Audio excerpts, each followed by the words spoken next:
When Nicolás de Ovando heard about what the natives of La Saona had done to the expedition, he lost it. El Comandador de Lanes then sent out a proclamation to the four settlements of villas de los españoles, which were Santiago, Concepción de la Vega, El Bonao, y Santo Domingo. And the Spanish settlers heeded the call. They ran over there. Why? Because there was a law that said that if any of the natives rebelled against the Spanish, they no longer were free vassal subjects of the queen. They were now legally allowed to be captured alive and enslaved. Because there was a difference between the free indigenous population who were giving in the repartimiento, encomenderos, etc. These people were supposed to be paid for their labor, and it was written into law. Did it happen all the time? We already know no. However, those who were enslaved, that was a different story entirely. So Comandador de Lanes was able to get between 300 and 400 settlers to join him. And Juan de Esquivel was named captain of this army. Each group also had separate captains for each area that they had. They set out in boats towards La Isla Saona. They landed on the shores of La Isla Saona and proceeded to try to figure out where they were. But the Ciguayos were ready. They had already laid a trap. As the Spanish got closer to the shore, they realized there were two paths available, but one was full of rubble, basically impassable, and the other one looked more passable. They were able to go through it. But the Spanish, with their many years of conquest from the Canary Islands and back many, many years, quickly realized that this was a trap. The path that they saw that was easier to navigate was probably going to lead them to an ambush, so they went through the impassable path, taking away bits of trunks and all kinds of vegetation to get through the path. And they were right.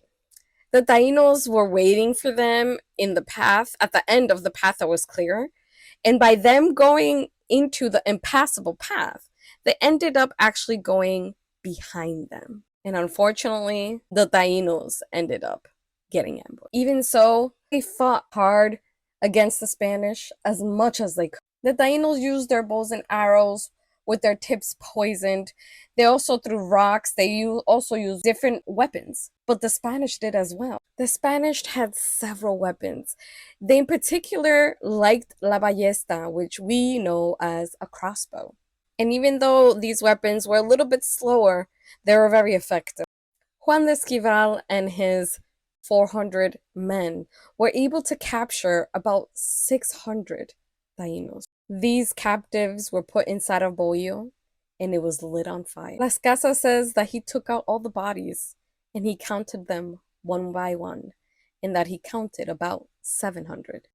Everyone else who was captured alive was taken as a slave. But many fled and managed to go into the other island, into La Española. But this caused a massive problem. Now, La Villa de Santo Domingo didn't have food, so the Spanish began to starve. Because it was La Isla Saona that mainly provided the casabe that they consumed. But the devastation of this war was so great on the indigenous people that they actually sent messengers to Ovando and told him, you know what, we don't want war. Tell us what you want. And Ovando promised not to make them slaves.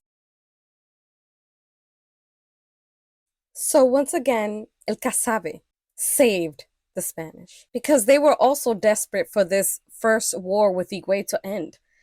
Everybody was starving. And what made things worse, that with Ovando had arrived more people.